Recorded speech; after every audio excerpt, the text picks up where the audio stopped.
Locks are fairly common in games, also real life.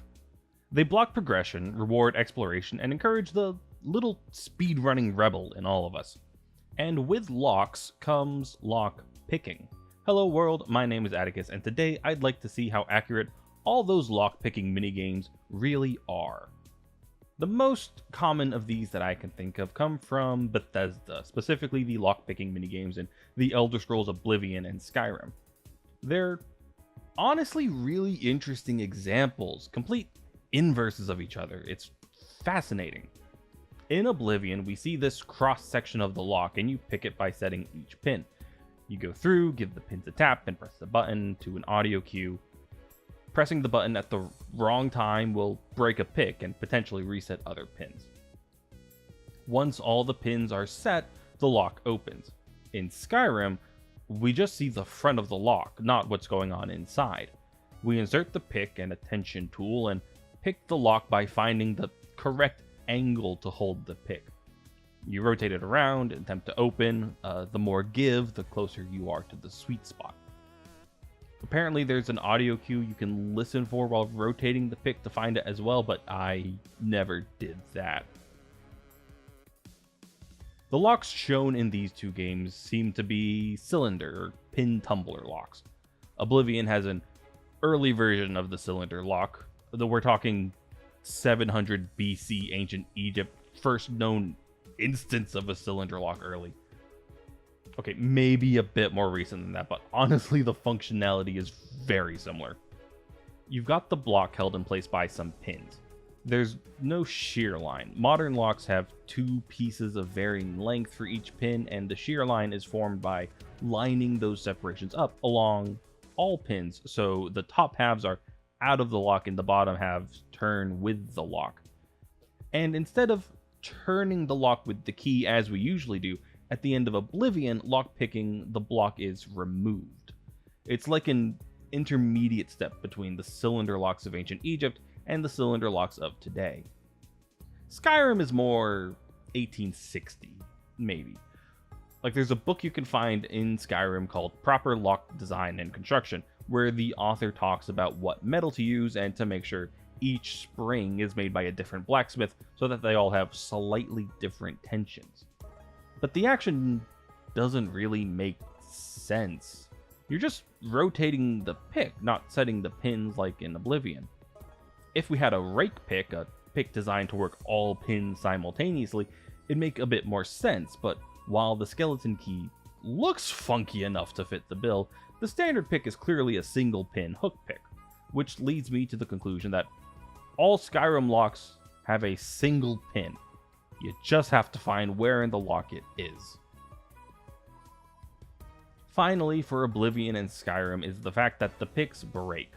The normal picks do not do that, usually.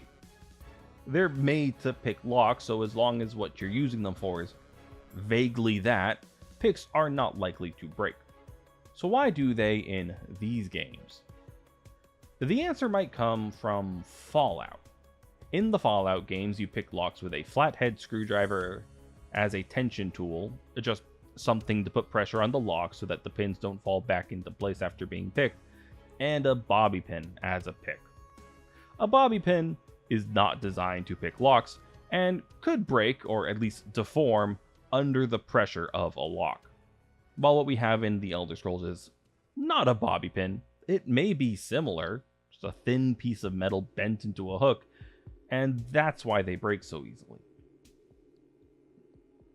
Lockpicking minigames in other titles like Sleeping Dogs, Splinter Cell Chaos Theory, Thief, and Advanced Dungeons & Dragons Hillsfar from 1989 also feature cylinder locks, and usually provide a view of both the front of the lock and the inner workings, though the latter is a perk unlock in Thief. Sleeping Dogs uses just a pick without a tension tool, which I can't imagine is usually a good idea unless that's a beefy pick. Splinter Cell and Thief both use a tension tool and a single pin hook pick that we all know and love, and AD&D Hillsfar gives you a selection of what looks like rake picks, but each one is used for a single, oddly shaped pin. Going into this, I thought that there would be more unique lock-picking minigames, but much like how locks themselves haven't really evolved too much over the last 3,000 years, lock-picking minigames have also been pretty consistent over the last 50.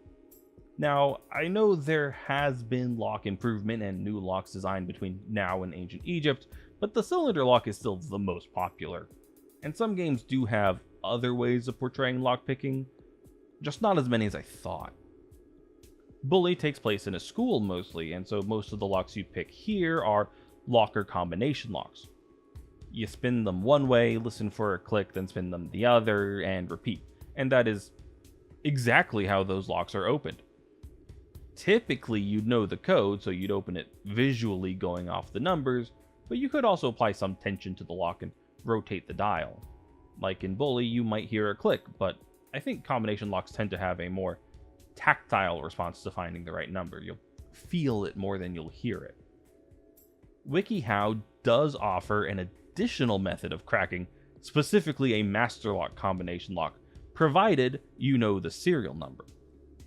Master lock has a lost combination form. If you provide your name, the serial number, take the form to a notary to get it notarized, pay the notary, a master lock will not reimburse you for this.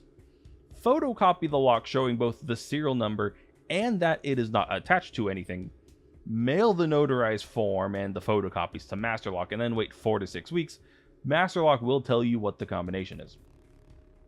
Really though, if you want to open a Masterlock, all you need is another Masterlock. Internally, a combination lock like we see in Bully is comprised of 3 wheels that spin as you turn the dial. Each wheel has a slot on the edge, and inputting the correct combination lines up the slots on 3 wheels such that the latch holding the shackle in place gives way, allowing the shackle to lift and unlock the lock.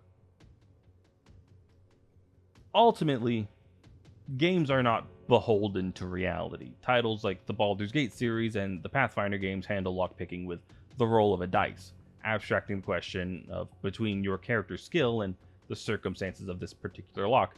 Do they manage to pick it, to a simple number generator.